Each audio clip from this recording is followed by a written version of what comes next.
Hi, I'm Adam Johns from the Chicago Sun-Times, and I'm joined here at Hallis Hall by my colleague Patrick Finley. All right, Pat, George McCaskey addressed the media today about the whole Ray McDonald situation. We know how it went.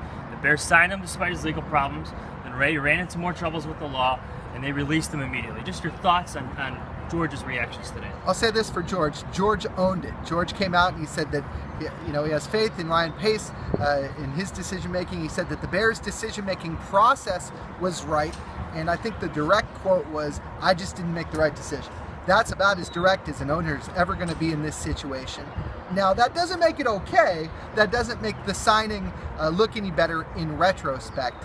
But at least he came out and explained his thought process with it and took responsibility. There are a lot of people who wouldn't have even done that. And we should say he has done some introspection here. He has taken some time to think about, even before he was released, before he was arrested by the Santa Clara Police Department on misdemeanor charges of domestic violence and child endangerment, that he had some regrets about signing Ray McDonald and whether or not he should have talked to more people, or whether or not they really vetted the situation. Right. Well, and specifically, should he have talked to the alleged accuser, and should he have done more work with domestic violence groups before he did it?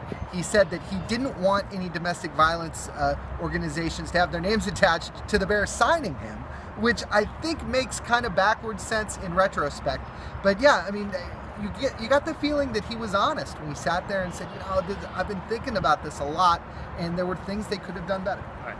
Moving on, and the Bears will forge ahead, especially with Ray McDonald no longer on the roster.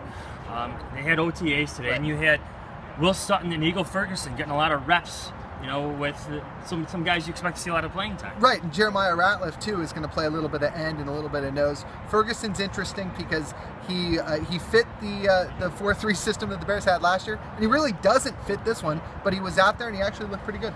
All right, he's Patrick Finley. I'm Adam Johns. Thanks for watching this video, and stay with ChicagoSunTimes.com for all our Bears coverage.